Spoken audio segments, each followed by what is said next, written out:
Start Network is here. Hold no punches! I'm real revolutionary right now. Support this man, Black Media. He makes sure that our stories are told. Thank you for being the voice of Black America, Roland. Stay black. I love y'all. All momentum we have now, we have to keep this going. The video looks phenomenal. See, this difference between Black Star Network and Black-owned media and something like CNN. You can't be Black-owned media and be scared. It's time to be smart. Bring your eyeballs home. You dig?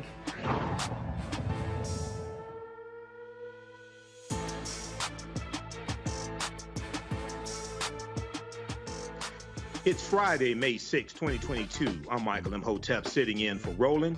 Here's what's coming up on Roland Martin Unfiltered, streaming live on the Black Star Network. Redlining, the discriminatory practice of classifying ethnic minorities and low-income neighborhoods as hazardous for investment continues, but three of the nation's largest banking institutions want to update an anti-discriminatory bank law to address the harm of redlining. We'll talk to the president and CEO of the National Community Reinvestment Coalition pushing for the changes. A white New York teacher is on administrative leave for handcuffing, shackling, and making his black students pick cotton during a lesson on slavery. A former Colorado police officer pleads guilty to assaulting a 76-year-old woman during an arrest. A wrongfully convicted Indiana man will receive $7.5 million, the largest settlement awarded to a wrongfully imprisoned plaintiff in the state of Indiana. The conduct of a Maryland officer that has Prince George's County facing a $75 million lawsuit is now a convicted felon. The Poor People's Campaign is gearing up for next month's Moral March on Washington and the polls. They'll tell you how you can get involved. And in our Education Matters segment, we'll look at a nonprofit organization that found a way to help Black and brown students prepare for the future. It's time to bring the funk on Roland Martin Unfiltered, streaming live on the Black Star Network. Let's go.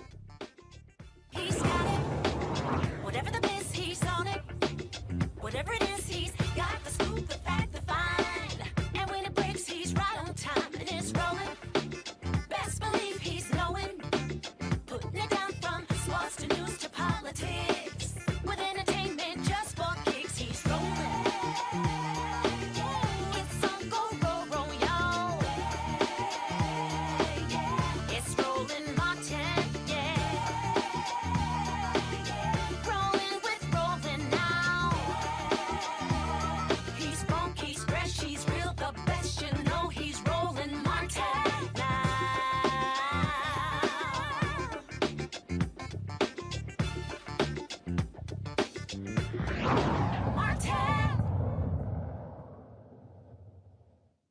The three major U.S. banking regulators want to rewrite many outdated regulations tied to the Community Reinvestment Act, a decades-old banking law.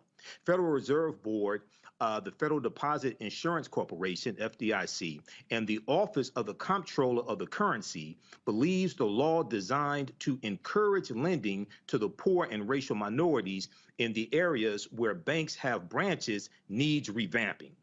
FDIC Chairman Martin J. Grunberg said the substantial impact would come from modifying the act. The Board of Directors of the FDIC, jointly with the Board of Governors of the Federal Reserve System and the Controller of the Currency, is today acting on a Notice of Proposed Rulemaking, or NPR, to make comprehensive amendments to the Community Reinvestment Act regulations. This has been an ambitious undertaking. The proposed changes to CRA are substantial. They would significantly expand the scope and rigor of CRA and expand access to credit, investment, and basic banking services in low and moderate income communities across the United States. These communities have been the most severely impacted by the COVID-19 pandemic. For that reason, among others, action on this NPR takes on a particular urgency. Joining me now from Washington, D.C. is Jesse Van Toll, the president and CEO of the National Community Reinvestment Coalition. How are you doing today, Jesse? I'm doing very well. Thanks for having me, Michael. Honored to be here. All right. Thanks for joining us. So this is something very interesting. I remember back October 22nd, 2021, Attorney General Merrick Garland did a press conference to talk about this initiative. And what's interesting is that redlining, we know it's a practice that dates back to the 1930s, right? And coming from the federal government and the Homeowners Loan Corporation. Can you explain, redlining is illegal, so how is it still happening today? Yeah, that's right. I mean, we've passed a number of laws to deal with racial discrimination in lending, including the Community Reinvestment Act of 1977. But you see all different modern forms of redlining, something called reverse redlining, where people of color are not excluded from financial services, but they're actually targeted for financial services that are more predatory, more costly, less good, frankly, than the best alternative. So, CRA has been a critical part of addressing that. On Thursday, the regulators proposed a much-needed update to CRA to reflect the fact that, changes in the financial services landscape. A lot of banking is no longer done in the bank branch, and what they're trying to do is breathe life into this regulation in some new ways. Okay, so this is another example of how the law has to catch up to the technology, right? I was reading an article back from October 22nd, 2021 from CBS News, Justice Department to investigate, quote unquote, digital redlining in lending. Okay, so this sounds like an example of how the law has to catch up to the technology. Is that what we're looking at? That's right. I mean, the law is an examination of banks for their lending practices, but it examines them where they have branches. And we know that a great many banks today are doing a lot of their business online with customers. There are entire banks that have no branches. They're online banks. And those banks were getting examined under CRA just in their headquarter city. Many of them are headquartered in places like Salt Lake City for tax reasons. And so there wasn't really a robust examination of their lending practices, their investment practices, and how they were providing banking services to people. And this update would change that, would fix that. There's some things it doesn't do that would require legislative changes to the law, and that's covering companies like mortgage companies or non-banks that don't take deposits. Those are still not covered by CRA. They are covered by other fair lending laws, but those companies don't have the same kind of obligation to affirmatively serve communities that historically have been redlined. Okay, so here are the key elements of the law the banks want to see changed. Okay, we have expand access to credit investment and basic banking services in low and moderate income communities, adapt to changes in the banking industry, including internet and mobile banking, provide greater clarity, consistency, and transparency, tailor Community Reinvestment Act's evaluations and data collection to bank size and type, and maintain a unified approach. So, Jesse, can you explain to our audience, oftentimes we focus on the racial wealth gap. Can you talk about how the Department of Justice, led by Attorney General Merrick Garland, attacking this digital redlining will help close the racial wealth gap? Yeah, it's so we see a number of institutions not covered by CRA, not covered by fair lending laws in the way that they're serving people of color, Black people, Latinos. It's sort of a wild west out there when you think about what's happening on your mobile phone, the changing nature of financial services, how people are banking today, on their phones, with new and different companies. And we certainly see, Right. I mentioned before, reverse redlining. That's really the targeting of people for higher cost financial services. They may not even know that they're paying more. You see lots of small business owners, for example, going online to get small business loans. You see alternative forms of financing cropping up, people going to, no longer to their banks, but to new and different companies. We saw during PPP lots of scams targeting people to try to help them with a PPP loan. And those are examples of, companies that operate outside of the regulatory infrastructure that's in place that are not covered by many of these laws like CRA, but they are covered by fair lending laws, and the Department of Justice can go after them for digital redlining, for digital discrimination, for use of things like algorithms in their, artificial intelligence that may be baking in factors that are discriminatory on the basis of race, without necessarily explicitly saying that they are discriminatory. We've seen lenders use in underwriting models things that are proxies for race, that disproportionately impact people of color. And it's not on the face of it problematic, but when you dig into it, things like what social media platforms people are on, or what hours of the day they post to social media, or did they graduate from college? Do they write in uppercase or lowercase on their social media pages? These may sound silly and as though they have no impact, but turns out there are racial differences in how people do those things, and companies relying on that kind of data in their loan process to do underwriting to determine whether or not you're a good bet for a loan or for banking services could be discriminating. And those are the kinds of things I think the Department of Justice, the CFPB, and other regulators are looking at to go after. Okay, so you just said a lot there, Jesse. I think a lot of people don't know how deep this is and how pervasive this is. Okay, I'm going to go to my panel here in just a minute, but you talked about algorithms. Okay, so can you? I mean, we talk about driving while black and walking while black, things like this. But okay, explain the algorithms and how the algorithms can discriminate against African Americans who are applying for bank loans, et cetera. Well, sure, a couple of different things. So, increasingly, fintech companies and including a lot of banks are using, sort of big data, machine learning, artificial intelligence to figure out whether they think someone's creditworthy and a good bet for a loan.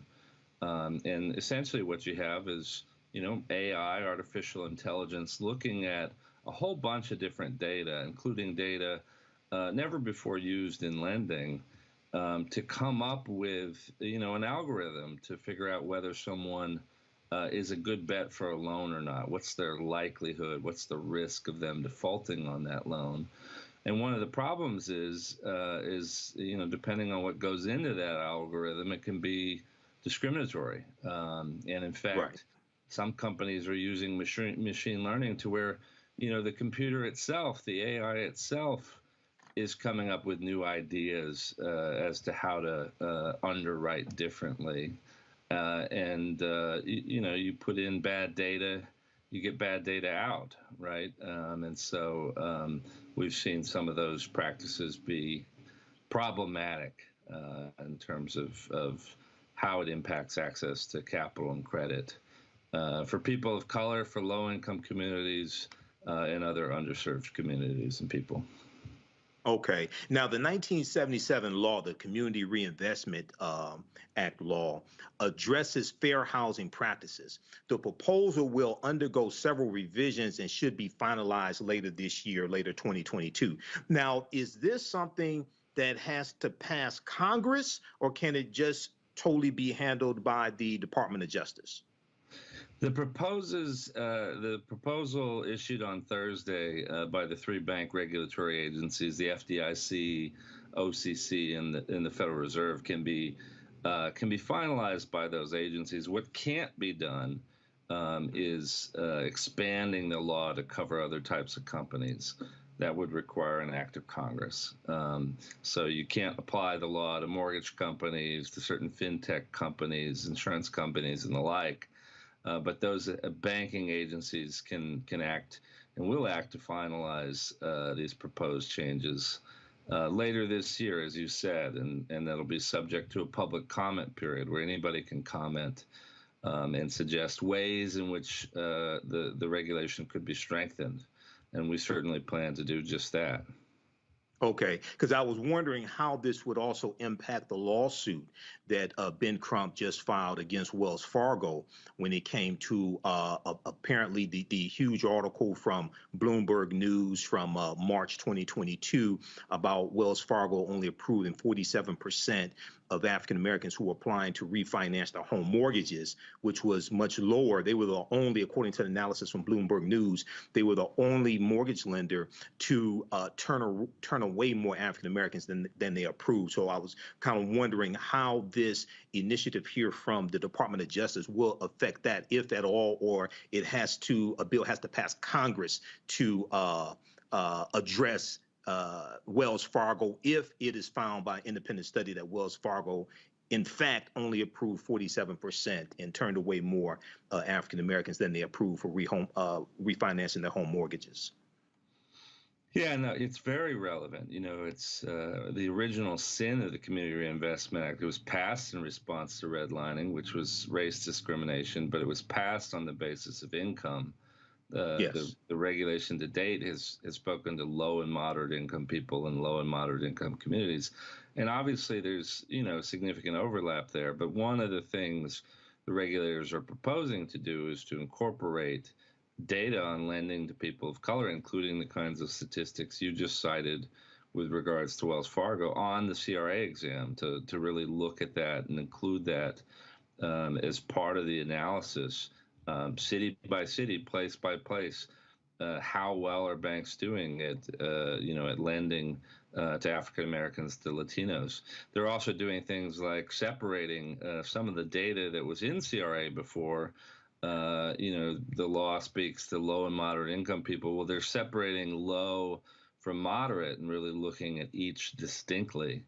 The law speaks to lending to small businesses. Well, they're separating the very smallest small businesses from other small businesses, and we know that disproportionately the smallest businesses are owned by people of color, are owned by women. A lot of Black-owned businesses have no employees. Right. They're quite small, and they're in need of microloans from the banks, and the banks tend to focus their efforts at the higher end of what's allowable under CRA, and those kinds of changes proposed on Thursday could really help expand access to capital and credit for the smallest businesses, for low-income people. And again, by incorporating race data, it'll shine a light within CRA on the kinds of practices you mentioned earlier.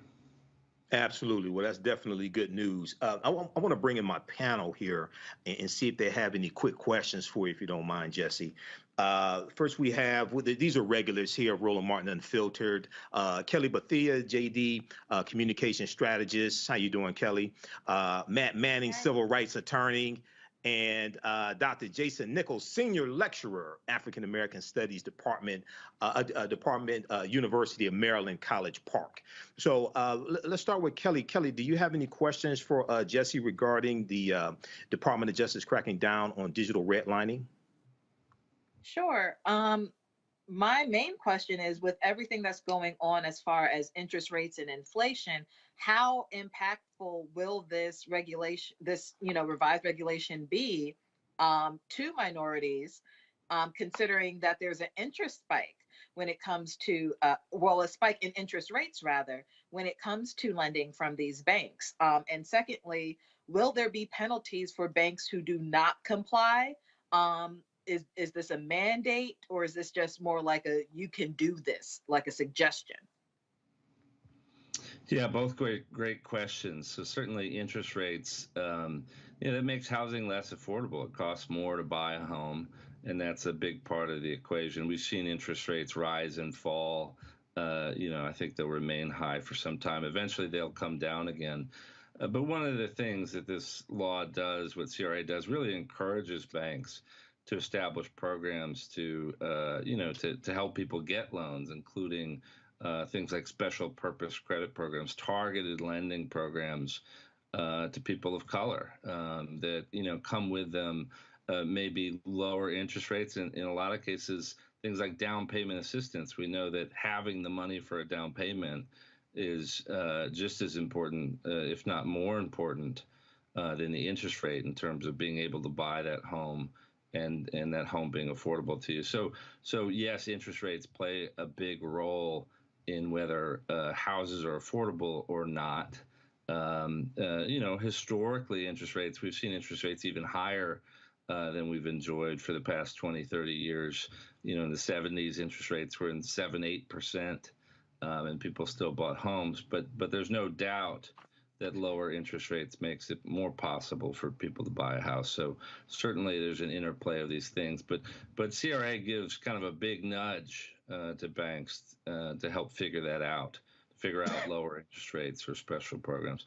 With regards to enforcement, this law, it has some teeth and is getting more teeth with the proposal on Thursday. So a bank that fails its CRA exam, and more banks are expected to fail their CRA exam under this proposed regime.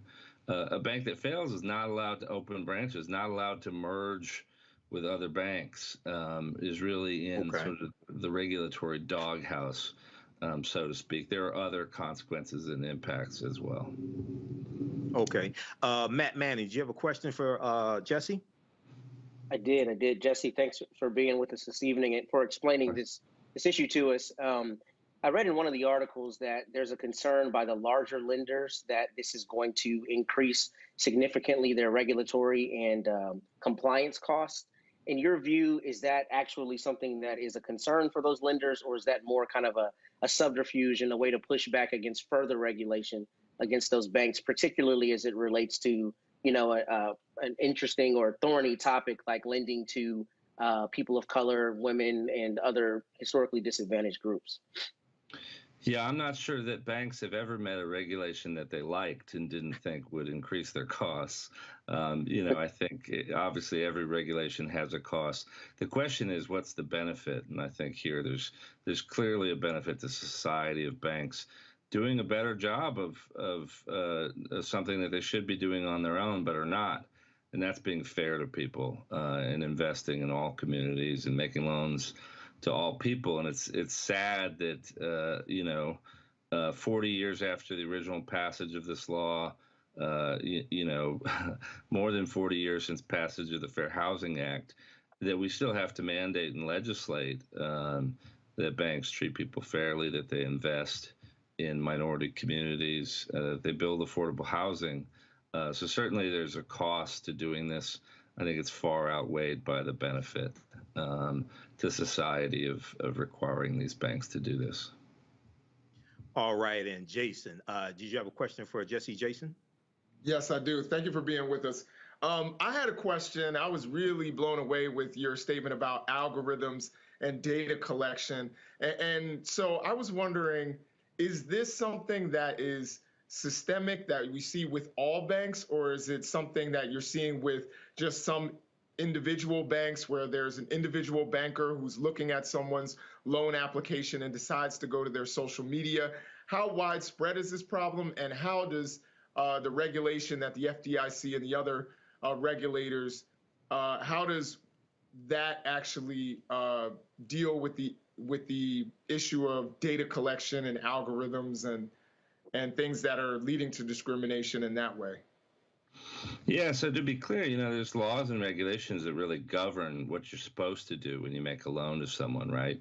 There's things that banks are supposed to rely on. It's allowable to rely on your credit score, even though there are some problems with that, on things like your income. But what I was speaking to very specifically, fintech companies are really transforming the lending landscape. Folks like Square, PayPal, and others who are really transforming the way loans are made.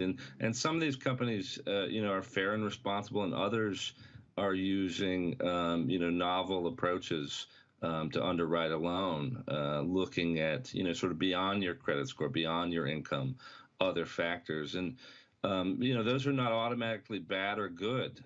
Potentially looking at other things could expand some people's ability to get a loan. Something not included in a credit score is your history of making rental payments on time.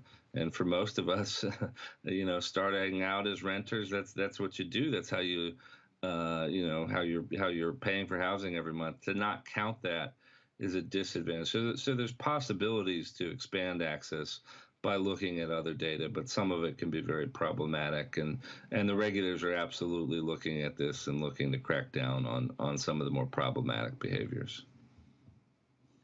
All right, thanks, Jason. Okay, Jesse, well, look, we really appreciate this. And once again, everybody, Jesse Van Tol is the president and CEO of the National Community Reinvestment Coalition. How can people find out more about the National Community Reinvestment Coalition? Is there a website, social media platform, et cetera, they can get more information? Very easy, ncrc.org is our website, and they're also welcome to attend our national annual conference, June 13th and 14th in Washington, D.C., the Just Economy Conference. Okay, nrc.org, nrc.org? ncrc.org. ncrc.org. All right, Jesse, have a great day. Thanks for coming on Roland Thanks Martin so much. Okay, the Biden-Harris administration is keeping its promise to relieve Americans from their student loan debt. So far, the Department of Education forgave 110,000 borrowers totaling around $6.8 billion under the Public Service Loan Forgiveness Program. The program became law in 2007 and is designed to forgive debts for people working for nonprofit organizations or government who made payments for 10 consecutive years. The program was full of technicalities, making it difficult for borrowers to see the relief. But the U.S. Department of Education made temporary changes to ensure better management of the plans. The deadline to apply for the updated program is October 31st, 2022. Okay. I know we're coming up here on a break. So this is Roland Martin Unfiltered on the Black Star Media Network. I'm Michael Imhotep. We'll be right back.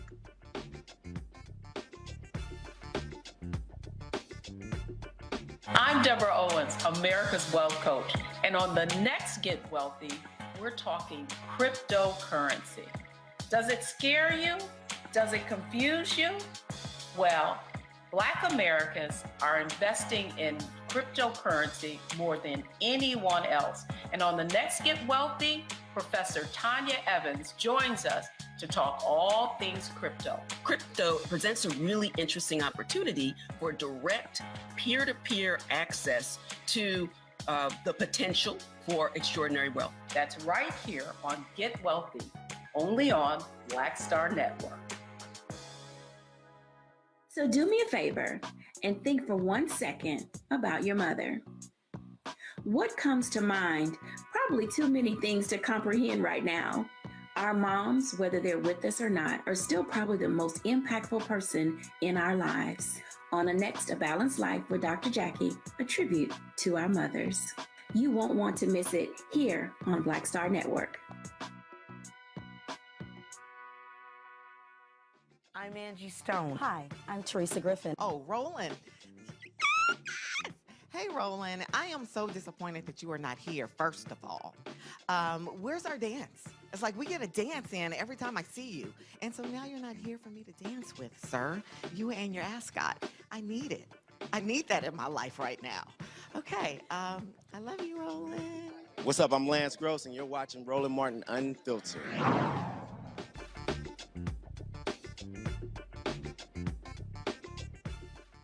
Welcome back to Roland Martin Unfiltered. Right before the break, I was talking about the Biden-Harris administration is keeping its promise to relieve Americans from their student loan debt. So another 110,000 student loan borrowers have had $6.8 billion discharged. Now, this is from the changes made to the Public Service Loan Forgiveness Program. There was an article from Forbes.com back in March 1st, 2022, that I talked about on the African History Network show. And it talked about how changes to the Public Service Loan Forgiveness Program could allow an additional 1 million student loan borrowers to have their debt forgiven. So this 6.8 billion is in addition to the 17 billion that has already been discharged by the Biden-Harris administration as well. And it's about 800,000 people under the Biden-Harris administration that have had student loan debt discharged. So while people are waiting for Biden to wave a magic wand and discharge all student loan debt, he's not going to do that. He said that earlier this week.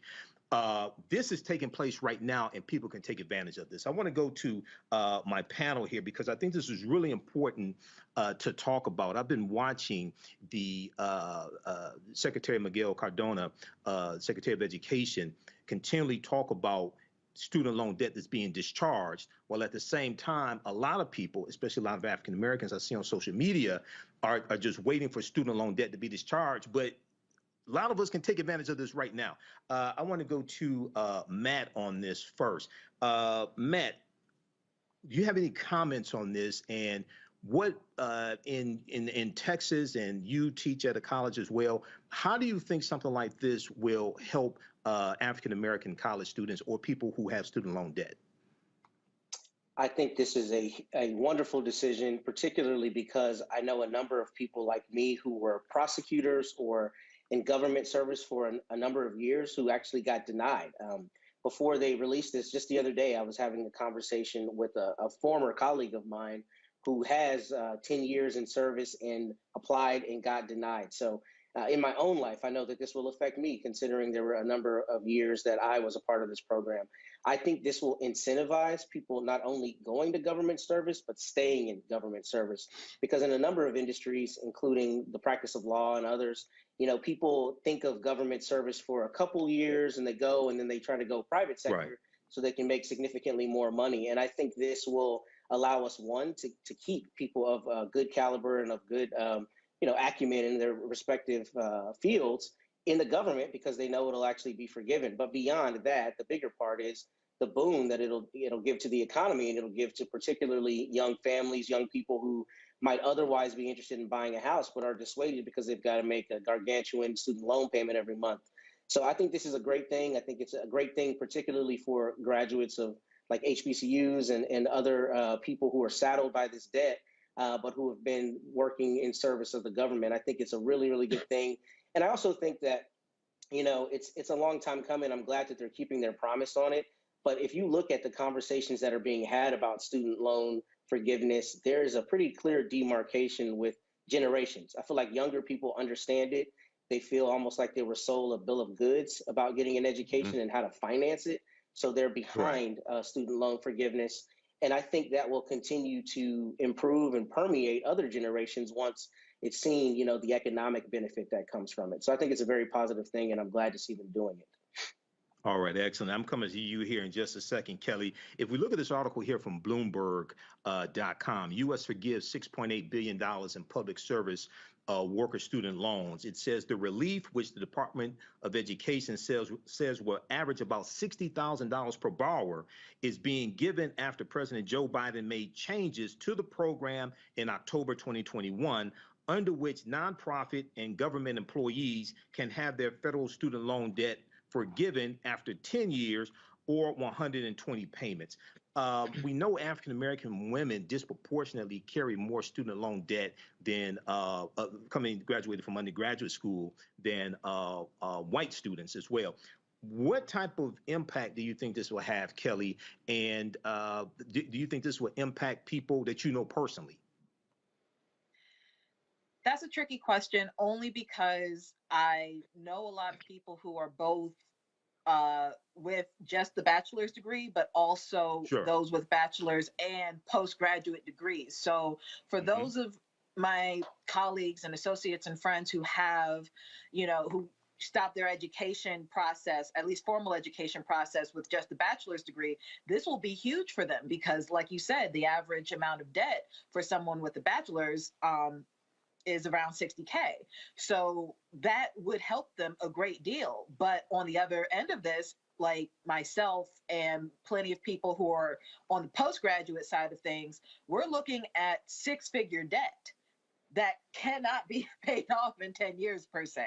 Or rather, we can't afford to take the government job to do the 120 payments to pay it off in 10 years. So that is the issue that a lot of people say again? I said a lot of times you have to take a pay cut to take a government job. Right. Exactly. So and that's a large reason why I haven't gone into public service in that vein, because I literally can't afford to, even though that's where my heart has been for a long time. I literally cannot afford to do it. So for people in my bracket, when it comes to debt, I actually know people who have way more debt than I do. I know someone who has $500,000 in debt after going to undergrad, master's, PhD or JD, what have you. The 60K is like the interest rate. You know what I'm saying? That's the interest payment. So it's a tricky question. It is helpful for many, but not for all. So until we get to the all part of it, which is, people like me, people like the people I just described, it's still going to be a huge issue when you have debt that costs more than your house. Wow. CNBC also has a story about this as well from May 4th, 2022. Education Department forgives loans of more than 110,000 people in public service. Dr. Jason Nichols, so you teach at a university as well. I know you know a lot of people who take out student loans, things like this. What impact do you think this will have? And have you talked to any people maybe who graduated from college who've had their student debt forgiven either through this program or another one from the Department of Education? So I haven't actually directly spoken to anyone who has said to me that they've had their loans forgiven through these programs. I know a lot of people were looking for President Biden to make this a sweeping legislation that just wiped away all student debt. He has made it clear that he's not going to do that. He made that clear actually even during the campaign that he wasn't going to do that. And I will say that I think it does help. I think $60,000 is a down payment on a house in a lot of places in this country. So I think it is an important and a significant amount of money. 60K is 60K. Even for people who are saddled with huge amounts of debt, $60,000 versus nothing, which is what you've gotten for the last 10 years. I think it is significant. But as Kelly said, there are people out there who are taken advantage of, who are just trying to get an education to better their prospects, to have a family, and they've had to postpone all of that because of the way this debt system that we have works. And, I think there are things that we need to reform about education. I think public college, and I work at one, I think public universities should be free, tuition free. You pay for the other services, but certainly tuition should be free, and we should find other ways. Now, I know, people will complain about taxes, but education betters society. A more educated society is a stronger and better society. And so I think that should be a benefit that all citizens have. And you can't say that we can't do it, because if you go to other countries in Europe and the Middle East, some places they actually pay you to be a student. They give you a stipend to study because they realize the value for society. So I think this goes into other pieces of legislation that could actually help people in the future so they won't be saddled with debt. Okay, thank you. Now, also, so people know, the article from Bloomberg.com goes on to say the White House has been looking into whether President Joe Biden has the legal authority to forgive student loan debt through executive action. White House Press Secretary Jen Psaki, we know she's leaving. We know Karine Jean-Pierre is going to be the new White House Press Secretary. But Jen Psaki said on Tuesday that the president was considering limiting his student loan forgiveness program to Americans earning less than $125,000. Forgiveness of $10,000 per borrower would clear loans for 15 million borrowers. And also, I encourage people to read the article from BusinessInsider.com that came out yesterday. Former Obama lawyer says Biden likely does not have the legal standing to cancel student debt broadly. This was picked up from the Wall Street Journal, so check that out as well. Okay, a next story here, and I've been following this a little bit as well. The search for a murder suspect and an Alabama corrections officer is now focused in Tennessee, where the couple's getaway vehicle was found. Casey Cole White and Vicky White, who are unrelated, vanished from the jail last Friday. Vicky was supposed to be transporting the inmate to the court for a mental health evaluation. They ditched a patrol car and have not been seen since. Officials discovered the two had a special relationship, quote unquote, special relationship over the last 2 years. She even visited him in prison and gave him special privileges and food. Vicky put in retirement paperwork and sold her house recently. They both have warrants and they are considered armed and dangerous. And we see the video of the getaway here, and we see their pictures here as well. I want to go to my panel on this because when I first heard about this story, I didn't want to jump to conclusions, but I said, I think they got a little something going on. So we have two attorneys and a professor, a historian here. So let's go to Kelly on this one. Let's go with Kelly. So Kelly, what have you been following this story? What'd you think about this? I mean, I perused it, right? Like I wasn't fully invested because, like you said, when I first heard it, I was just like, oh, they're together. This is like a Bonnie and Clyde situation. And I figured they would be caught relatively soon and we'd go about our day. I'm more surprised that this is not the case. Like they are still on the run. All we have found of them is a car that is clearly abandoned. So I don't know what to think other than they're going to get caught eventually. You know, right. I'm curious to see how the police are going to interact with them. You know what I mean? Like we are dealing with a convicted felon and a soon to be convicted felon. How is the police going to interact with this white couple when they are armed and dangerous, right? Right. That is something that I'm curious to see, as opposed to, you know, yet another Black person killed for just existing. Exactly. Let's go to Matt on this. You know, I saw the story on Good Morning America. I saw the sheriff, it was either this morning or yesterday morning, and the sheriff had a message for them. He said, Vicky, you know how this is going to end up. You know, you've been down this road before. You know, they've chased down criminals before who escaped from prison. He said, you should just turn yourself in. So Matt, what are your thoughts on this one here? I think this is going to make a good movie too, but what are your thoughts on this, Matt? Well, I would tell you, brother, I long jumped to conclusions when I heard this. I said, I know exactly what's going on.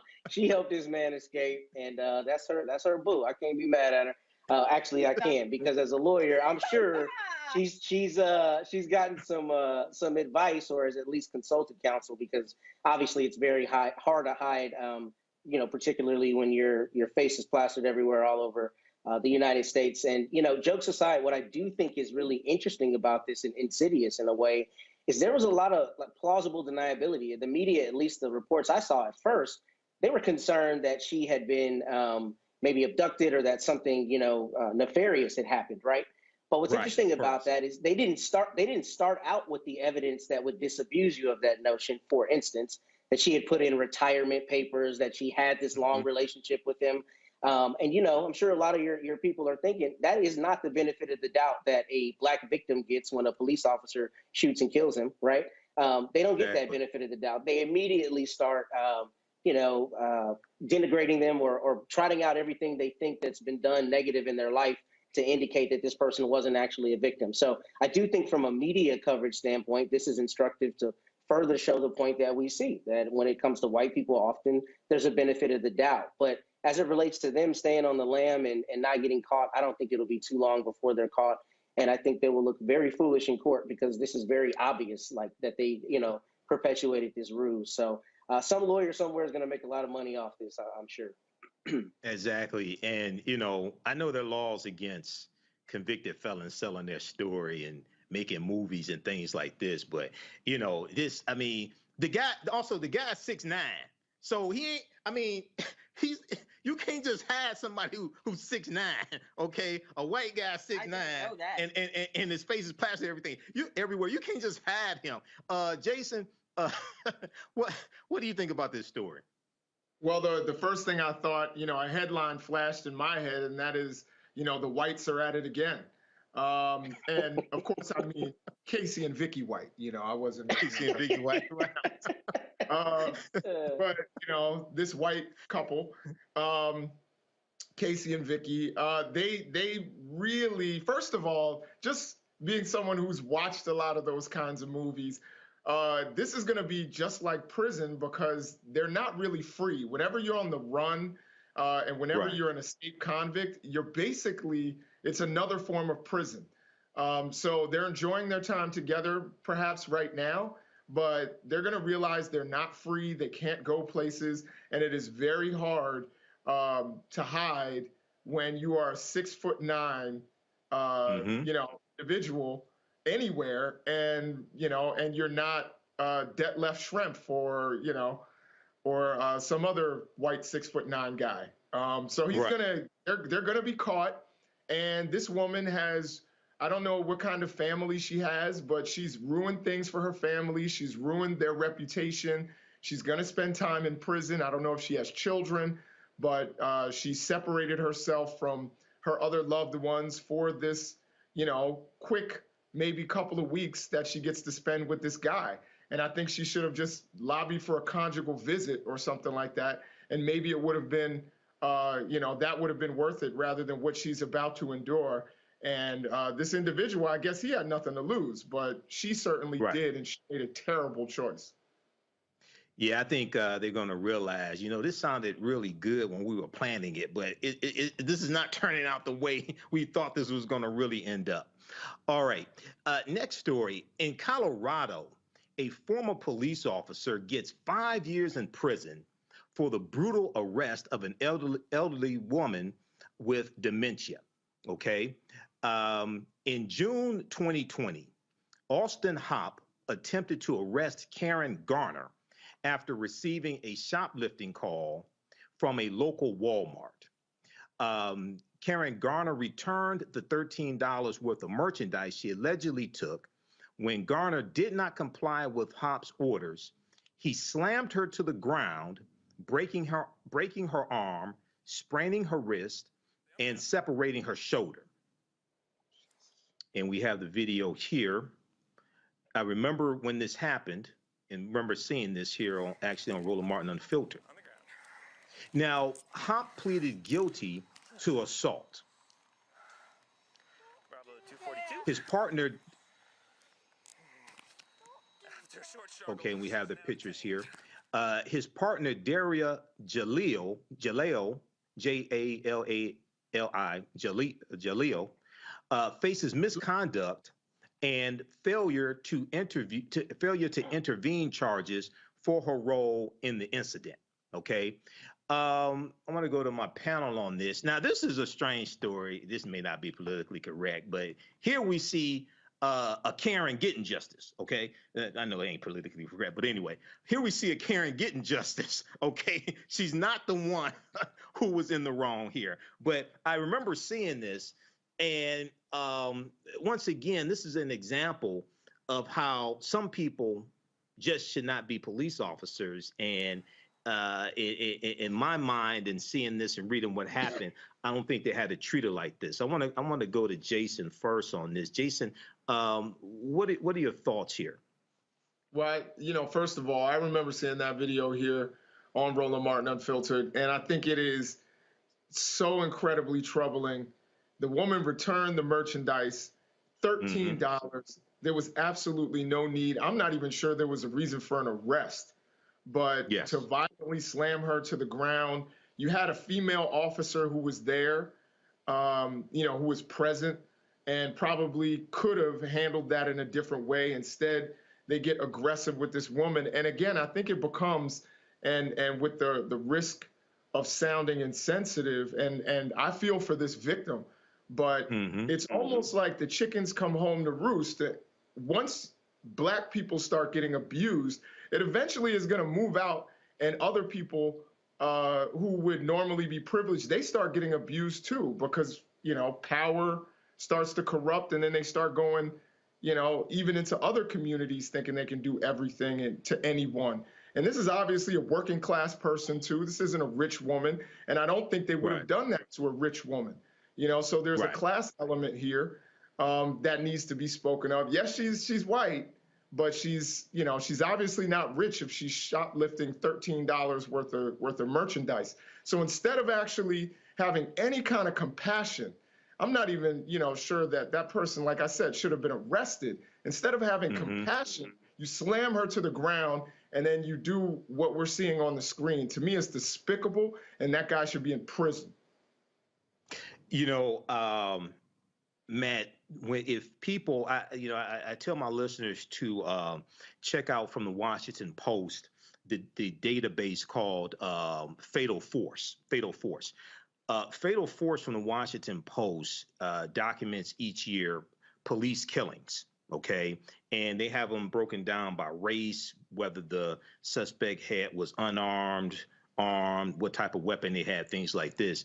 Each year, and it's been this way for the past number of years, each year there are more white people shot and killed by police than African Americans. Now, we're disproportionately shot and killed by police, but there are more white people killed each year by police than African Americans. And one of the things that I ask is, where are the body cam footage and the cell phone footage of white people being shot and killed by police? I know they have them, because when you look at Fatal Force, it even breaks it down by whether there was video, what type of video, and if cable news and social media was flooded with images of white people being shot and killed by police, I think you can get the George Floyd Justice and Policing Act passed. Go ahead, Matt. You're exactly right, Michael, and I think that that's important. I actually, in my career, have had more white civil rights clients than I have Black civil rights clients. And I think what is driving that is it doesn't go to the narrative that we are making a bigger deal about something that needs to be made, when in fact, this is an issue with policing across the board, to your point. What's particularly insidious about this, I think Jason covered all of the elements of the video very well, is the fact that in this case, Ms. Garner will likely have a settlement, particularly because she's an older woman, and this is particularly heinous with that element. But these are still incredibly hard cases to vindicate. What is so sad about this is, looking at this video, they'll probably settle this case because of the publicity. But this is the kind of case that happens every single day, where a circuit, particularly like where I practice, the Fifth Circuit, finds a way to say qualified immunity shields these officers. Jason hit the nail on the head. This woman allegedly stole $13 of merchandise that she returned. The idea that an officer even taking her into custody, let alone with force, would be justified and okay following that is absurd, right, to just normal people. But the law allows it to happen. And this is the rare instance where the officers pled guilty, probably because of all those aggravating factors. But what really needs to happen systemically is qualified immunity has to be abolished, because every day people are abused by the police in ways this bad and considerably worse. And every day they get poured out by a panel of judges who says it's okay that the officer did it that way. So until we fix the legal hurdle to plaintiffs getting justice in these cases, this will be the aberration, not the standard response to the rule. Kelly? I echo the sentiments of everyone here. This story hits different for me because I have a soft spot for the elderly, period. Like, you just need to respect your elders. But the fact that this woman also had dementia and she was still treated in this way is just another level of just rage that I feel on behalf of the victim in this case, white, Black, or indifferent. like what Jason said regarding how it feels like this is, kind of trickling outward away from just assaulting Black people as in your capacity as police officers. It reminds me of kind of how like we as the Black community were just warning about how the war on drugs was just, it wasn't a war on drugs. It was a very racist, insidious system of, incarceration, et cetera, et cetera. But as soon as it hit the suburbs, all of a sudden we now have rehab centers for people and things like that. I wonder what the repercussions will be once enough white people die at the hands of law enforcement. Hopefully that means we'll get some type of social work component to law enforcement. Hopefully that means we'll have some mental health component to law enforcement. Hopefully that means we'll have more a more common occurrence of people on councils, so to speak, like a police officer citizen council to monitor situations like this. It's unfortunate that it takes a white person or just a non-Black person to make change in this country. But if that's what it's going to take, then let it happen. But I'm glad that this woman is getting justice. I'm glad she didn't die. You know what I'm saying? Like, I'm glad that, this is not one of those situations like George Floyd or like Sandra Bland. It is unfortunate that it happened at all. But if that is what it's going to take for some form of criminal justice reform, then, thank you, kind of. And Michael, can I add something very quick? Go ahead. Go ahead, Matt. I was just going to add, if I remember correctly, Colorado is actually the state or one of the states that implemented a law where they don't have a shield for qualified immunity on the state side. So if I'm remembering correctly, I think that probably played a big role into this because there the officers don't get that shield from the state charges or on the state side in terms of civil liability. And that is instructive as it relates to what other states can do in terms of their legislatures in making sure that this is actually going to be something where people can be held accountable. Because I think Jason and Kelly hit the nail on the head about this trickling out. But frankly, you're not going to have an overall response to this until you start having wealthy, educated, well-to-do, well-heeled white people who are getting body slammed by the police, because then they'll make it a real issue. Whereas now it's always a one-off, that it is, either a person of color or it's a person with dementia or someone else who doesn't fit the mold of the model citizen to whom this would never happen. Right. All right.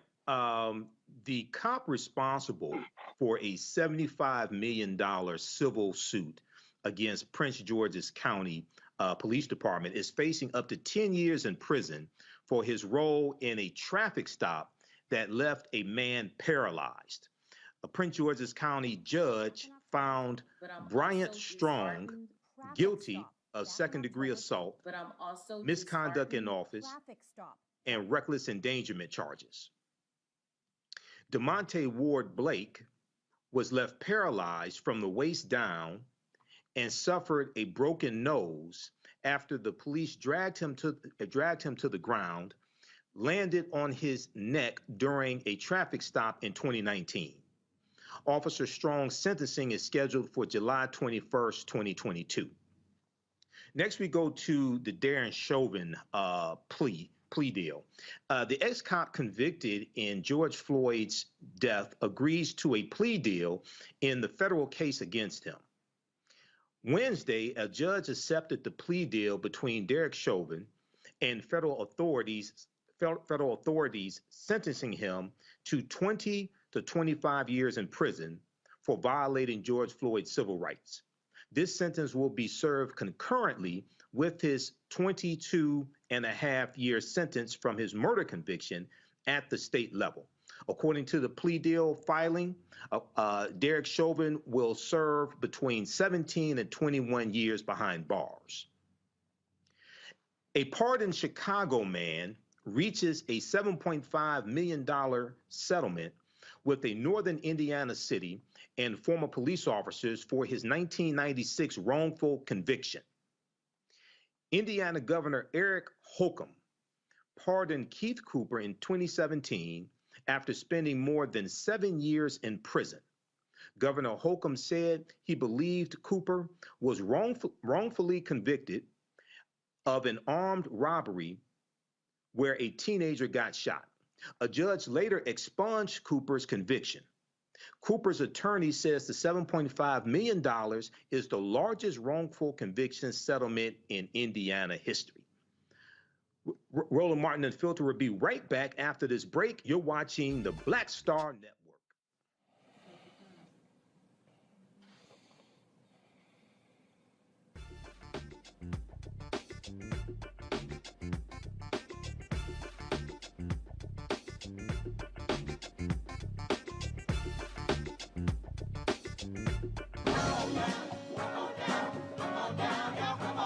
Welcome you to the launch of the Mass Poor People's Low Wage Assembly and Moral March on Washington, D.C., June 18, 2022. We are a new, unsettling force, and we are powerful. A new, unsettling force, and we are here.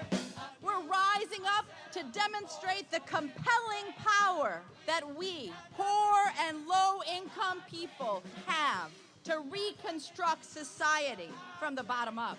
And we need to do it with the loudest voices possible, the biggest actions possible. Because we know that there is no scarcity in this land. The only scarcity is the moral will to do what's right.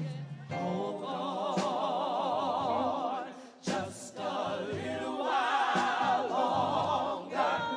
We are those with sub-minimum wage jobs who can't afford sky-high rent. People with disabilities are the fastest growing minority group.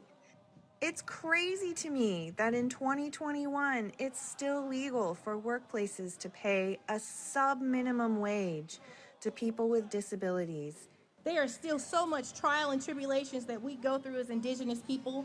We can't get a decent wage to sustain ourselves, nor can we get adequate housing. Veterans across this nation say enough is enough. We can't pat essential workers on the back on one day and then cut their health care the next day. Health is a political choice. What more do I need to do to prove that my voice is just as valuable as anyone else's? There are still forces in denial that would try to slow walk our transition to a clean economy and a just future for us all. We have an immoral system run by immoral people. But together we walk, and we walk and we fight. It's time for a change! Reconstruyamos esta gran nación! See, we are people of resilience. As we fight these interlocking injustices together, when we work together, mobilize together, and rise together, we become a voice for the voiceless, and we become an agent of change in a time where great change is needed. We need the third reconstruction to ensure that deaf people, people with disabilities, and all people can have the right to live and to thrive. We know what they are doing, but the question is, what are we going to do? Reconstruction begins when we change our mentality and say it's time for you to get your foot off of my neck.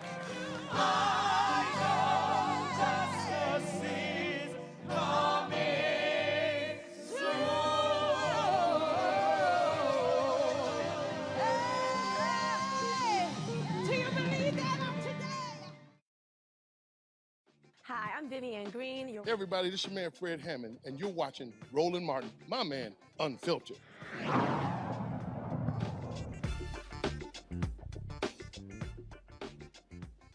As Mother's Day approaches, we want to highlight the hardworking and courageous mothers in the Poor People's Campaign. On June 18th, the Poor People's and Low-Wage Workers Assembly and Moral March on Washington and to the polls will take place here in Washington, D.C. to represent the 140 million low-wage workers across the country. One of those folks helping to organize the march is Kenya Alcocer. Kenya is an undocumented organizer with Union de Vecinos, the East Side local of the Los Angeles Tenants Union. She crossed the desert from Mexico, where her family at the age of 3 and and is now a leader in the California Poor People's Campaign and a steering committee member of the National Poor People's Campaign. Her goal is to improve housing security and living conditions for poor and dispossessed people in Los Angeles. Kenya Alcocer joins us from Los Angeles. How are you doing today, Kenya?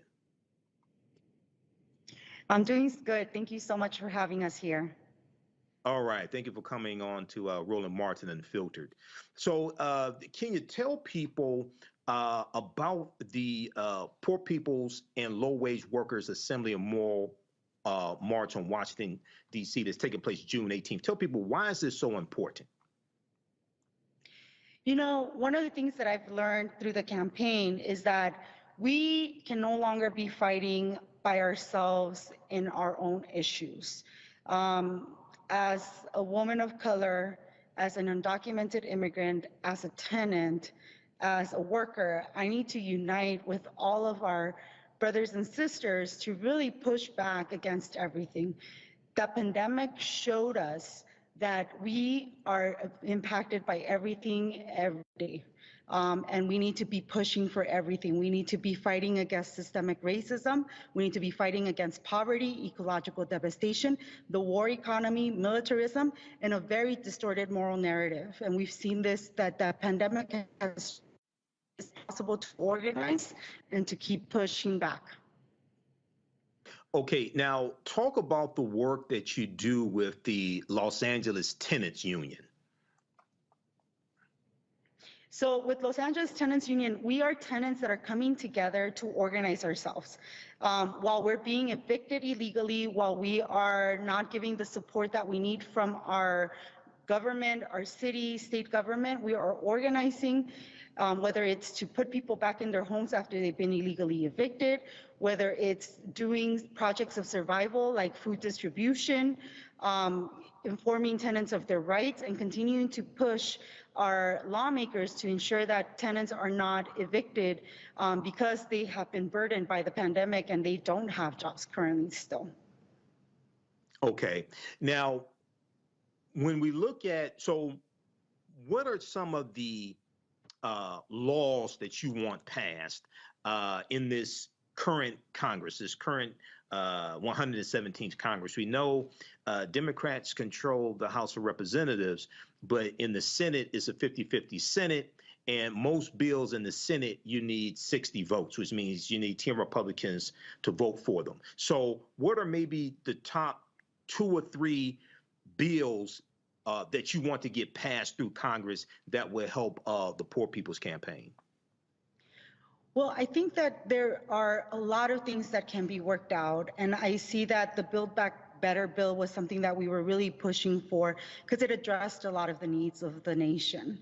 But right now, I think that we are asking for bills and money to be distributed to our communities. We are asking for bills that are helping tenants not be evicted, bills that are pushing back against some of the things that are happening in certain states. I mean, voter suppression is one of those things that we really need to stop in order for people to be able to voice their opinions and their votes towards things that they do want to happen in their communities. And these are things that I think the Poor People's Campaign has been addressing over the last 3-4 years, and we need to continue to push. We are seeing that there is no political will to do the things that the community needs and what community really wants. But there's political will for wars, and that is something that we're pushing back against. All this money that is being funded towards wars and it's defunding programs, it's something that. Okay, I think we're having a little technical difficulties here with Kenya. Okay, can you hear me, Kenya? All right. Yes. Okay, we have Kenya back. All right, so very quickly, then I'm going to go to our panel, see if they have any questions for you.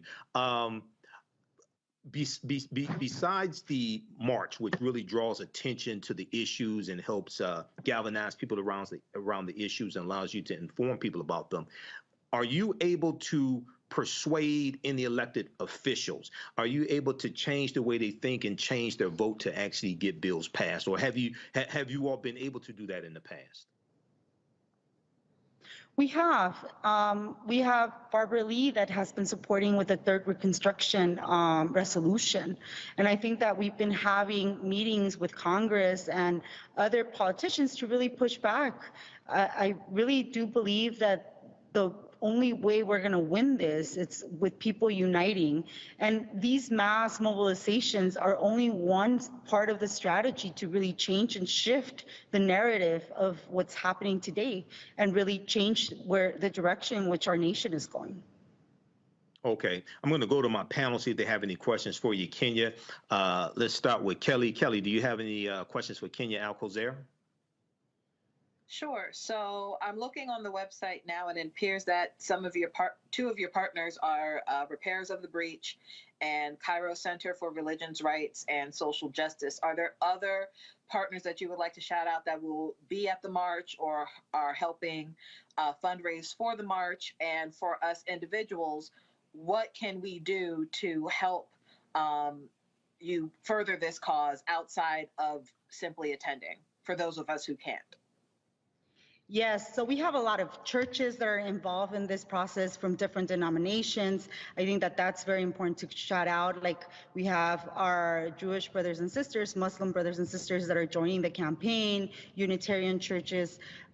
It's not just a Christian-led movement, and we have folks that are non-faith-based that are also part of this. But we also have for example, here in Los Angeles, Black Lives Matter LA, that it's part of our coordinating committee and our steering committee. We have SCIU, who has the Fight for 15 that are working with us in this campaign. I mean, we have a lot of partners nationally, and we have a lot of folks here locally that are working towards this campaign. And as individuals, I think that that is important. If you want to support our campaign, you can do so by joining us at June 18th in December, or by helping a poor, dispossessed person to get there. We do have, you can go to the website and you can donate to get people out there. We're getting buses.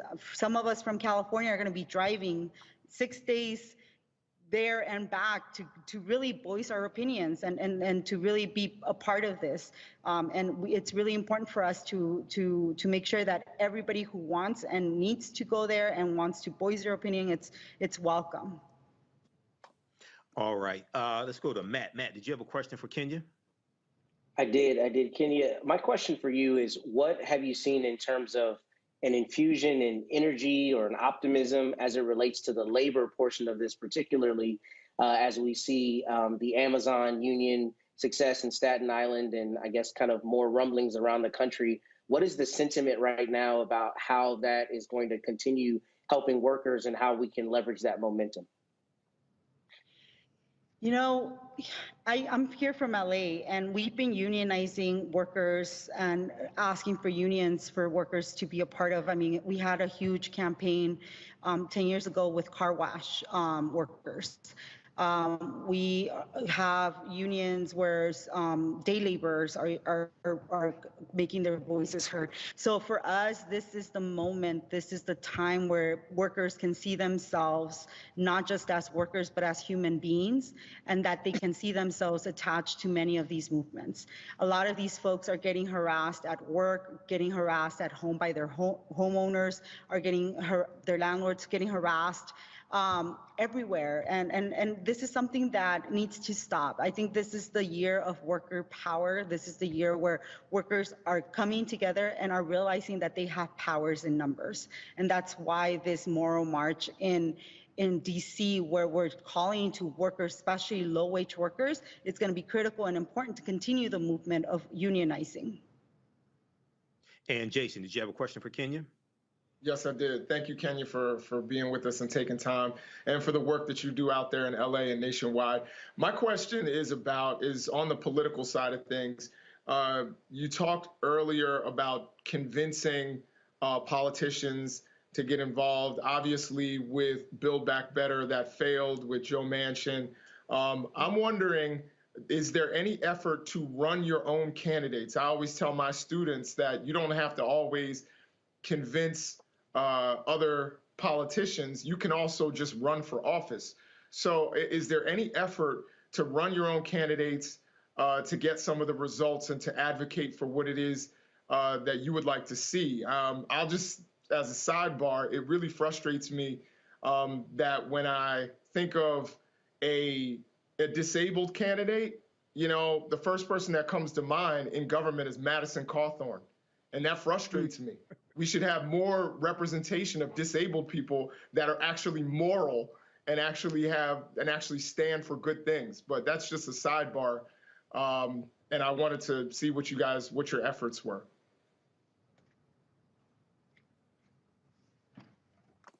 Did you hear that, Kenya? Okay. Go yes, ahead. I did. So we're a nonpartisan movement. We don't give the stage to politicians. We persuade them to do the work that they need to do. And we are not a party. We're a campaign. We're a movement. So no, we are not thinking of like pushing elected officials to, or community members to go out and become elected officials. But I will say this, we have inspired a lot of folks. From our ranks, a lot of folks have decided to go and run for offices, whether it's locally, whether it's statewide. And I think that that is something that we are able to influence. I think this campaign, it's thinking of how we as people start also shifting ourselves and moving ourselves to a different direction. All right. Well, we have the information up here on the screen. June 18th, 2022, Moral March on Washington. Well, Kenya, good luck to you all, and thanks for coming on Roland Martin Unfiltered. Thank you so much. All right. We turn to North Carolina. North Carolina's highest court refuses to hear the appeal of the driving force behind the Poor People's Campaign. Reverend William Barber, William Barber II was convicted of trespassing during a 2017 demonstration inside the legislative building. I think we have the video here.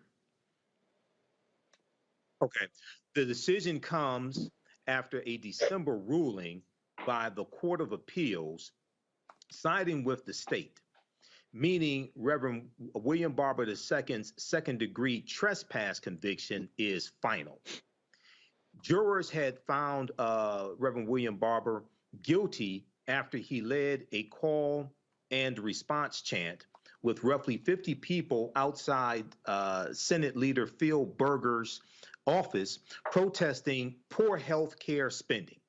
A Court of Appeals judge wrote the Barber's free speech rights were not harmed by his arrest, stating he, quote, was not expelled from the General Assembly for the content of his words. He was removed for their volume, end quote. Now, the North Carolina Supreme Court also granted the state attorney's request to dismiss the appeal motion for Barber's attorney. Roland Martin Unfiltered will be right back here on the Black Star Network.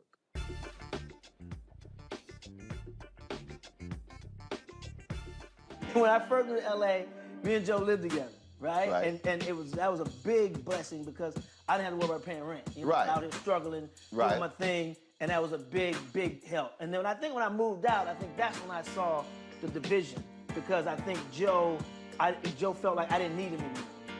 Right. And it wasn't that. It was like, I'm a grown-ass man, two grown-ass men. But actually, that is true.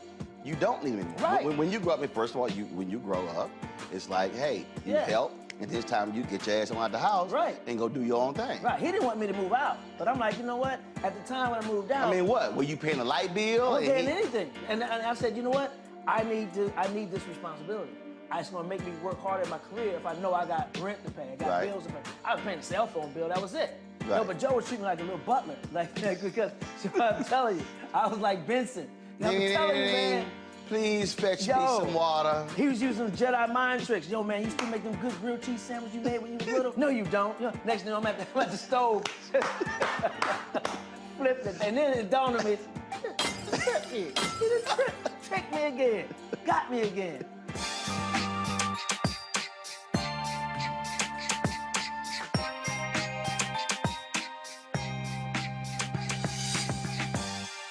Hi, I'm Gavin Houston. Hey, what's up, y'all? It's your boy Jacob Lattimore, and you're now watching Roland Martin right now.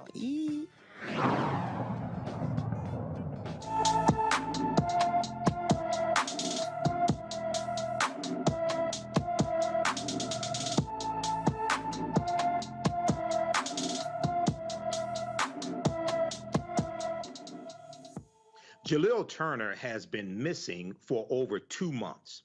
The 17-year-old was last seen on February 22nd in Bristol, Virginia.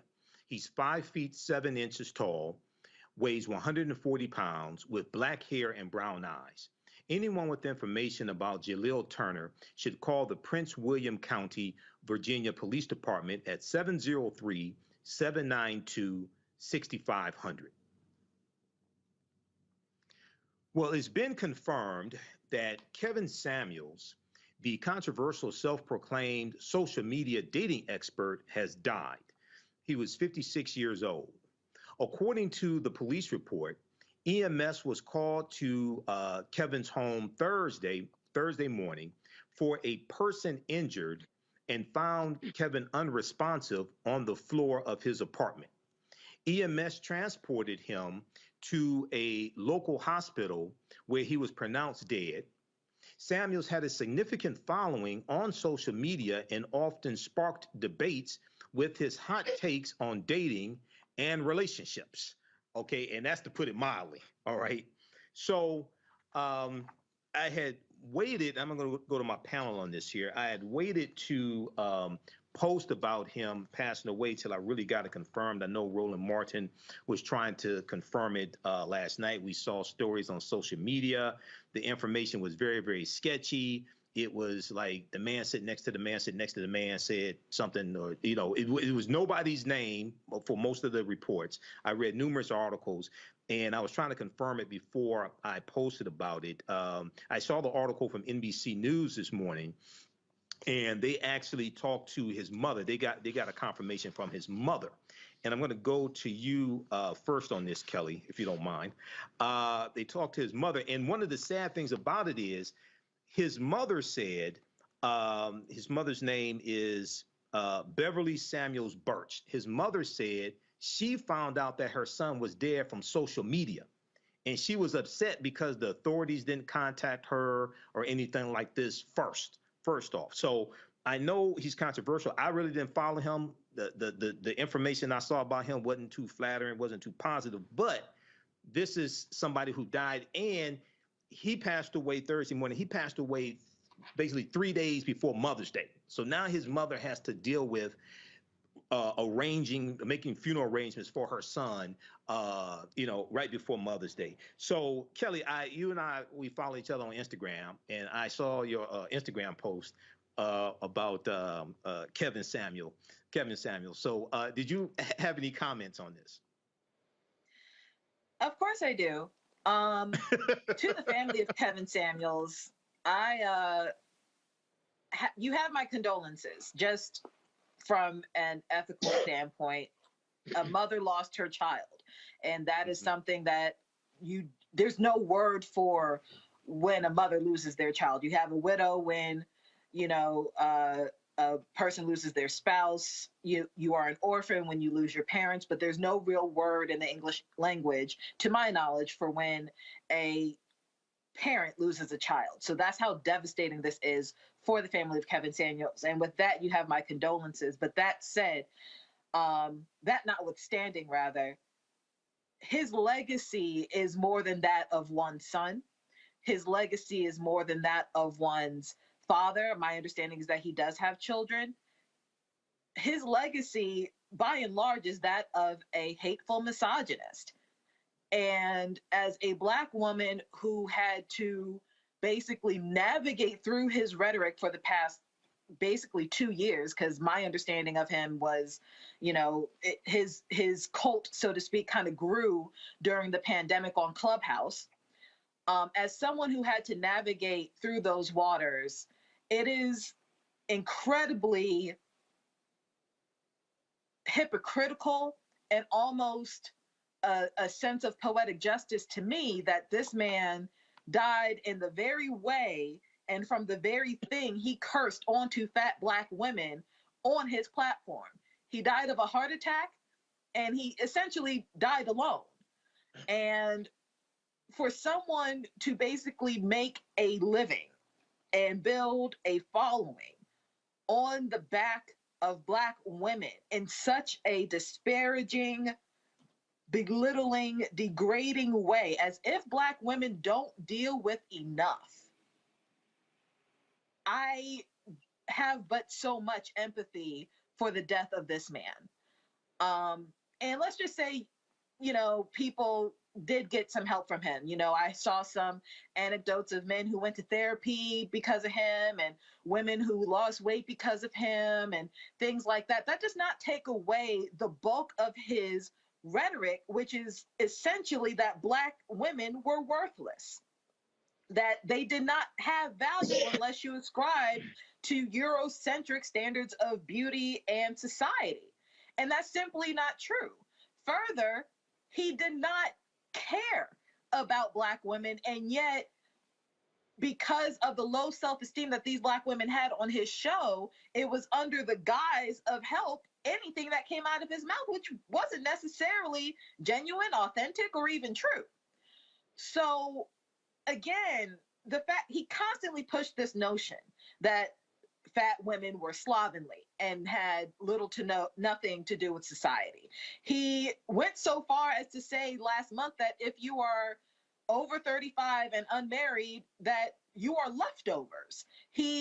And what got me was, you know, all of that notwithstanding, he insinuated that where's my quote? That basically you should not believe a child if they're accusing a family member if they're accusing the family member of molesting them or sexual assaulting them. And for me, that was kind of the straw that broke my back. Like, you can say whatever you want about dating, relationships, what have you, but you're talking about putting children in danger for the sake of the ego of a man. I do not ascribe to that logic. I do not ascribe to that rhetoric. And like I said at the beginning of this segment, while a mother lost a child, the rest of society lost something toxic. We disposed of something toxic yesterday. So with that, I say good riddance. All right. Next time, tell us how you really think, Kelly. Let's go to Matt. Let's go to Matt. Matt, did you follow Kevin Samuels? Did you? What are your thoughts here? You know, I've only seen like clips of them. I didn't pay attention to them really. I read the statements about 35 and over, unmarried or leftovers. I thought that was ridiculous. But what are your thoughts here, Matt? You know, I don't have anything astute to say. I think Kelly said almost everything I was thinking, and far more eloquently than I could have said it. I can count on my hand the number of his videos I watched. And the little bit that I did see was misogynistic. I mean, I have seen people on my own social media trying to sanitize the legacy. I mean, there are some people for whom they said, for instance, you know, look, he spoke to men just as critically at the beginning of his posting, and then he kind of transitioned to women. And that may be true. I don't have any empirical evidence on that, but what I saw was just per se hateful, and it was leveraging hate. It was people watched him because he continued to attack Black women and tried to find a way to continually devalue them. And I didn't think that has any redeeming quality. So kind of like Kelly said, you know, I have empathy insofar as somebody losing a family member is always a sad and difficult thing. But in terms of what he put out, the little bit that I saw, I didn't see much redeeming value in it. And, you know, we can't continue to allow that to happen. I think that, you know, there are things that can have entertainment value, things that can be relatively innocuous, but we cannot give license to somebody to attack Black women, particularly not only because we know how important and valuable and incredible Black women are, but because we are a community, right? Our community aesthetic shouldn't allow that to happen. And that's what this brother was doing in the few videos that I saw, and in most of what was posted from my understanding. So my thoughts echo Kelly's sentiments. Well, Jason, you're a college professor and you teach African American studies. So, have any arguments over Kevin Samuel's videos broken out in your classrooms between African American students at all? What I'm just wondering, because in African American studies you deal with gender issues, you deal with misogyny, things like this. There was misogyny in the civil rights movement. Roland's talked about that here. That's why Ella Baker was passed over for a permanent leadership position in Southern Christian Leadership Conference because, Dr. King was a sexist and others were sexist. Go ahead, Jason. Yeah, no, absolutely. I mean, now you want me to kind of go in on the civil rights movement. No, I'm just asking. I'm not trying to put you on the spot. I'll go down that rabbit hole, but I think that, women's legacy in the civil rights movement, a lot of my students come in not knowing who Ella Baker, Diane Nash, who they are, or even knowing names. They all know, John Lewis, but they don't know Diane Nash. But anyway, in terms of Kevin Samuels, I've been on social media and I've written posts since I've heard about his death and erased them all before I, press send, in part because I have this ethos that essentially, if I don't have anything good to say, I won't say anything at all, at least for 24 hours after you die. Because of what you said about his mother not knowing about his death, finding it out from social media, other family members might not know. And I wouldn't want for them to see, not that they would come across my social media magically, but for them to see the first thing is me trashing a dead guy. So like has already been stated, I have empathy for his mother. I have empathy for his family members. And maybe even a little bit for his fans, I don't know. But certainly what he said was damaging. And he monetized it. He wasn't just a guy with an opinion.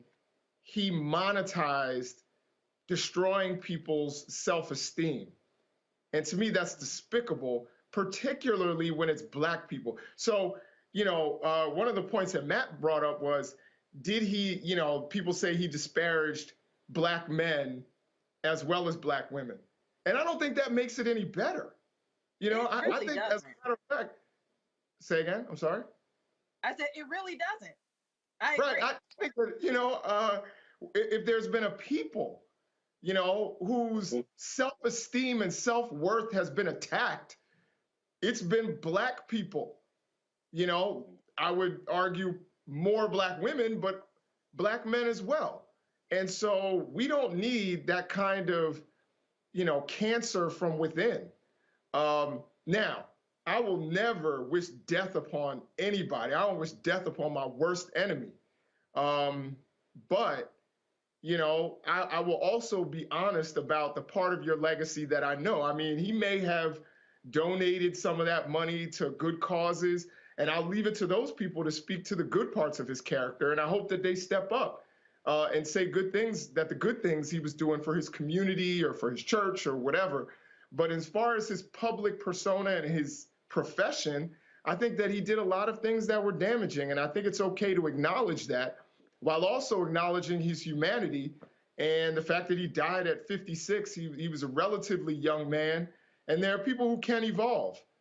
Even at 56 years old, you can still evolve. So he died young. He died before he could change or apologize for some of the damage that he did within our community. And I know I'm going to get probably a whole lot of comments because every time I've mentioned Kevin Samuels in the past on social media, a bunch of dudes that I don't know come out of the woodwork, you know what I mean? And it's like 85 comments, calling me a simp and all this and that. So, I'm ready for it. I'm out there. So you can do that. And when I die, you can go and say he was a simp. But what I'm saying, like what you're saying right now, Jason, they're calling me bitter in the comments right now. That is my point. Like, you are reinforcing my point of the toxic waste that he has spilled upon the world. And with his passing, at least that faucet has stopped. You know what I'm saying? Just because I'm fat does not mean I am bitter. Just because he was talking about fat women does not mean I am bitter towards his comments. I am just speaking truth to power, just like how he was powering lies. It's no different. And like I said, good riddance. Let's keep it real. I don't really know that many black guys that aren't into full-figured women, to be honest. That's, maybe it's just my friends. I don't have a problem dating. I'll say that much. That's all I'm gonna say about it. I don't doubt that either. But I hate the fact that kind of rhetoric, and not just him, it wasn't just Kevin Samuels. He didn't invent this lane. There were a whole lot of others who have come before him, who got exposed for certain things, who were exploiting, basically tried to run the opposite racket of Kevin Samuels. And, basically all it did was cause these kind of gender wars between black men and black women and having us fight each other when we need each other. And that was the frustrating thing for me. Exactly. All right, our next story takes us to Rochester, New York. And I talked about this on the African History Network show. In Rochester, New York, a white teacher is on administrative leave for allegedly making black students pick cotton and shackling them as part of his social studies lesson. And this was a social studies lesson on slavery. Precious Tross, the mother of a 7th grader at Rochester School of the Arts, posted this video on Facebook. Okay, School of the Arts, my daughter, social studies teacher, grade 7th grade, count your days, how the hell you make my baby learn how to pick cotton seeds out of the cotton. And tell them not to sing that slavery song in your class, way in the water, and the little girl say, yes, massa, and the teacher gonna put his 2 fingers up and say, yes, I am massa. The Caucasian kids said, I'm not picking no seeds out no cotton. That's not my job, and throws it in the trash. And he's going to tell them to get on their Chromebooks, their tablets or Chromebooks, computers. Y'all see me in the morning, she said. The mother, Precious Tross. So in this story, New York Times has an article on this also. In this story, the teacher allegedly told the students to call him massa in the classroom, okay? The school district confirmed the lessons did happen and is investigating the matter. According to reports, the 20-year teaching veteran, Patrick Rausch, R-A-U-S-C-H, had students call him massa, M-A-S-S-A-H, massa. He also let white students stop when they wanted, when it came to picking the seeds out of the cotton. He let the white students stop, but forced the black students to continue the activity. All right. I know we're coming up here on a break. You're watching Roland Martin Unfiltered on the Black Star Network. We'll be right back.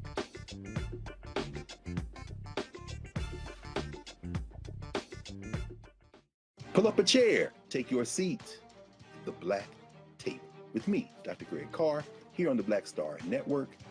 Every week, we'll take a deeper dive into the world we're living in. Join the conversation only on the Black Star Network.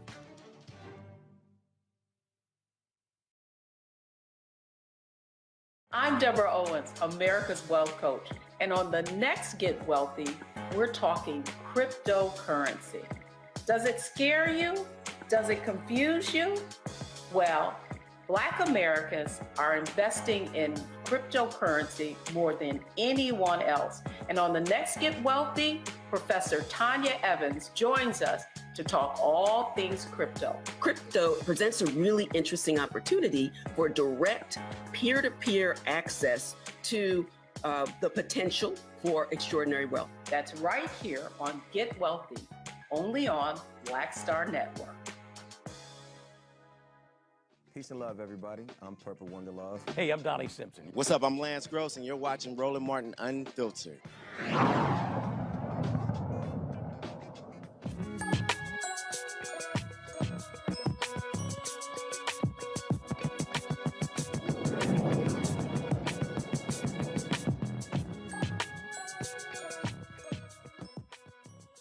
An organization in South LA is using education to empower the next generation. The Sola I Can Foundation gives Black and Brown residents access to educational, technological, and economic opportunities. Sherry Francois, Chief Impact Officer and Executive Director of Sola Impact Foundation, joins us from Los Angeles. How are you doing today, Sherry? I am well. How are you? I'm all right. I'm all right. Thanks for coming on to Roland Martin Unfiltered. So tell us about the Sola I Can Foundation. What is it about, and how does it teach technology to Black and Brown students? The Sola I Can Foundation, it was established to create an environment and access to education and opportunity specifically for Black and Brown youth in South Los Angeles. We created the Technology Center because we realized that there's an incredible digital divide and a lack of access to additional education, after school education. And so we worked really hard to bring in a facility and develop a facility that would train and equip our students. We serve youth and young adults in technology skills that they just don't have access to, because a lot of that is pulled after school programming, STEM, STEAM, arts. They're pulled particularly in our school districts here in LA. And we wanted to make sure that there were no barriers to that and that there were no cost barriers to that. So we offer all of our programming free of charge. And so we're teaching and equipping our students with real world, practical, project-based skills in everything from animation, coding, computer engineering. We have a arts and entertainment path and an entrepreneurship path, because we believe that we're creating the next generation of Black and Brown tech professionals, entrepreneurs, and we expect within the next 5 to 10 years that they will be our next leaders. Excellent, excellent. Now, how long has the Sola I Can Foundation been in existence? We were established in 2017, so we're a relatively young foundation. But we knew that there was an incredible need to provide this. And in a very short amount of time, we've been able to establish programs in scholarships, providing Black and Brown youth educational opportunities for college readiness. We are providing financial literacy. And we understand that there's a basic need to understand savings and checking accounts, but we're not having enough conversations around the dinner table about what does it mean to become an investor? How do you build wealth? What is passive income? And so we feel that that's the real game changer, is to be able to provide that kind of education and having those conversations and planting those seeds. Because if we're going to make a dent in this, in combating generational poverty in our communities, this is where we believe we begin. Excellent, excellent. Now, I'm going to go to my panel here in just a minute here, but how many students do you currently have in the program? Right now, we serve roughly 500 students within the capacity of the Tech Center, but that also bleeds out to some of our other programming. We award 25 scholarships every year to college-bound Black and Brown students. We have additional workshops, and we're right now getting ready to expand our facility so that we can provide additional programming. So we expect to see over 1,000 students trained and skilled and supported every single year. Okay, now, and before I go to the panel, what are the age ranges also of the students? Is it elementary school, middle school, high school? How does that break down?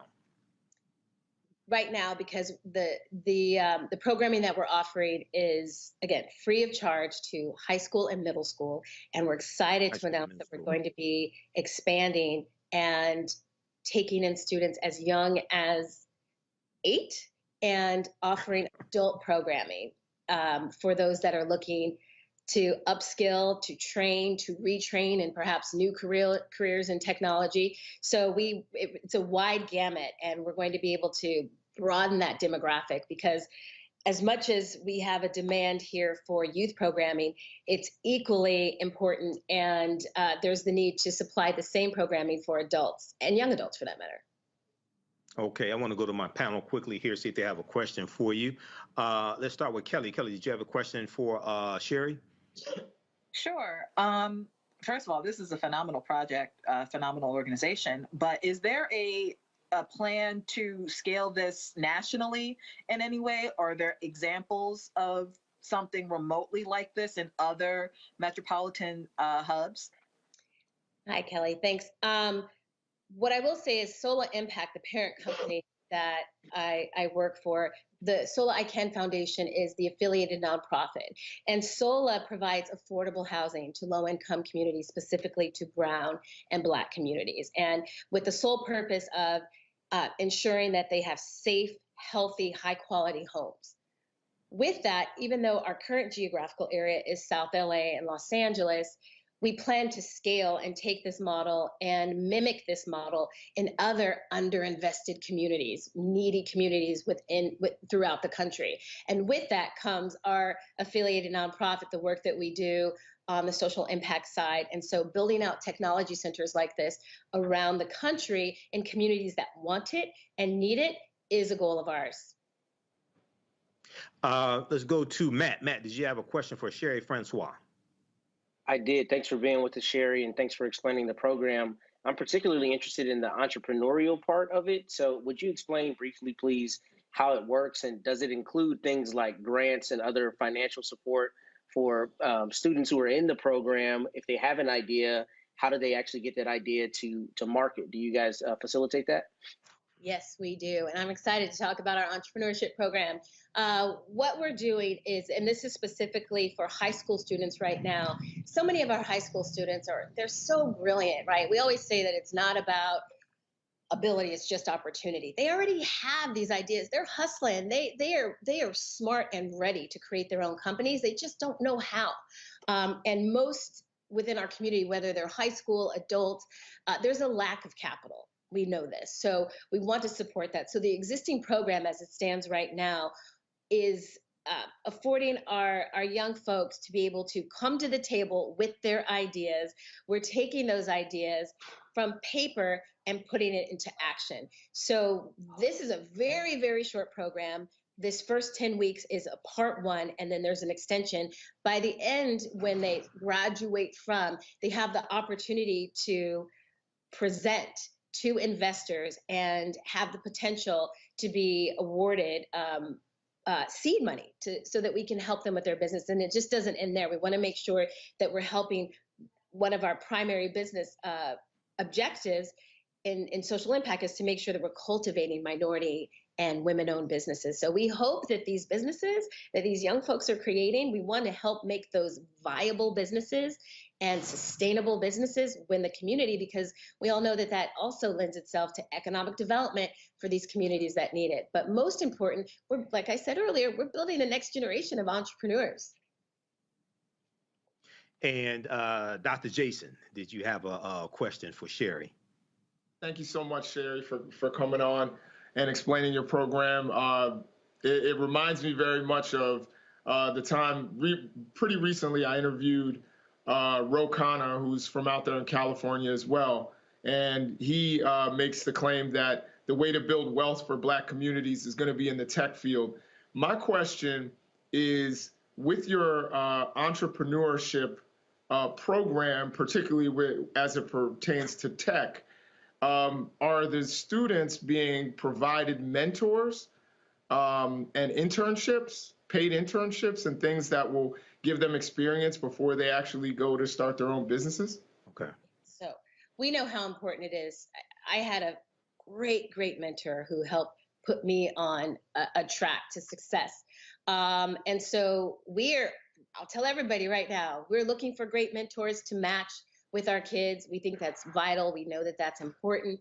We also are matching them with what we call success coaches to help them meet and get past those barriers where they may be stuck. So yes, that's a hard yes, in fact, that we do have mentors for these kids. We are looking for more mentors for these kids, particularly those that have been in it, that have their own journeys to tell, particularly those that look like our kids, which they don't see enough of, I will say. And ideally, every single student of ours within this tech center would have their own dedicated mentor. All right, excellent, Sherry. Now, thanks, Jason. Thanks, Sherry. How can people get more information, sign up? What's your website, social media platforms? solaican.org. Okay, SOLAICAN.org. ICAN.org. Yes, and it is okay, the Sola ICAN Foundation. Okay, excellent. And that's our motto. We believe if you can see it, you can be it. And we stand by that. So we want to make sure that we're providing that to our students, to our community, the opportunity to see all that they can be. All right. Thanks, Sherry. Thanks for coming on Roland Martin Unfiltered. You have a great day. Thank you for having me. All right. Well, before we get out of here, this Sunday is Mother's Day, and I want to give the panel an opportunity to give a shout out to their mom for Mother's Day. So we'll start with Kelly, your mom or any other mother you want to give a shout out to. Happy Mother's Day, Mom. My mom is actually here with me right now. She's waving. Okay. But her birthday is also on Mother's Day, so it's a double whammy, and it's usually my favorite time. Like anytime her birthday lines up with Mother's Day, that's my favorite time because it doesn't feel like two birds with one stone. It feels like an extra celebration. So happy Mother's Day and happy birthday to my first best friend. I love you so much. You want to come and say hi? Can you hear her? She's saying woohoo. Right. Okay. All right. Let's go to Jason. Jason, you want to give a shout out to your mom for Mother's Day or any other mother special in your life? Absolutely. So first, I want to give a shout out to my mother who's with me in spiritual essence. I love you and I miss you. And happy Mother's Day. I also want to give a shout out to my stepmother. You know, happy Mother's Day. She's been so important for our family and what she's brought. You know, now that my mother is gone, she's definitely stepped into that role and helped me out and mentored me in a lot of ways. And to my grandmother. So shout out to my grandmother as well, who is actually in the hospital right now, but she's recovering. And just want her to know that I will see you soon. I love you. Happy Mother's Day. All right. And Matt, you have a special let me forget my wife. Your wife. Yeah, let him. It's your wife. Yeah, whoa. Let me say that. Baby, I love you. My wife. Okay. All right, Matt. Yeah, well, I want to say happy Mother's Day to my mom. Ma, I love you dearly, and you know that's especially special coming from your favorite child, number one. Number two, I want to say happy Mother's Day to my big mama, all my aunties, all the church mothers at my dad's church, every person who poured into me when I was at Howard and law school, and even to this day. I'm so appreciative of y'all and blessed to have you. And just thank you to all the mothers that take care of us all the time. We love you all dearly, and happy Mother's Day to y'all.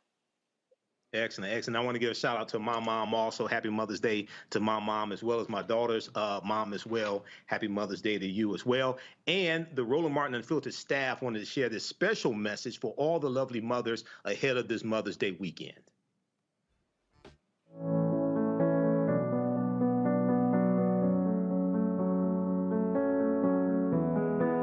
Hi, this is Carol Gant. I want to wish my mother, Natha Gant, and my sister, Clarissa Gant, a wonderful Mother's Day. I hope you have a great day. Love you both. I just want to say happy Mother's Day to my lovely mother, Adeline, and my two sisters, Merlin and Maddie. To say that you are the wind beneath my wings would be an understatement because you all have worked to craft the wings so I can soar. I thank you all for all the love and support that you carried and poured into me throughout my entire life, and just want to celebrate you on this Mother's Day. Happy Mother's Day. Love you all. Happy Mother's Day to my fabulous, loving, kind, God-fearing mother, Queen Deb. You're an angel. Me and my siblings are so blessed to have you in our lives. Everyone you touch is impacted greatly. If I could just be half of the partner, friend, sister, mom that you are, I would be very proud of myself. She's not just beautiful, she's intelligent and the Black Engineer of the Year. I'm so proud of you, Mom. Love you. Happy Mother's Day. I want to wish a happy Mother's Day to my mom, Zena. She has been there for me countless times. And I love that she always has the time to laugh at my jokes, be my shoulder to cry on when I make mistakes, and singing with me in the car on long road trips. She's one of the most creative and funniest people I know, and I am beyond blessed to be her daughter. I love you, Mom, and happy Mother's Day. Happy Mother's Day, Mom. I love you with all of my heart. I appreciate everything that you've done for me and sacrificed for me. And one day I hope that I could reciprocate all of the efforts that you had for me. I want to give a special shout out to my mom, Crystal. Happy Mother's Day, Mom. You're the best mom that I have. Without you, I would be nothing. So, happy Mother's Day, Mom.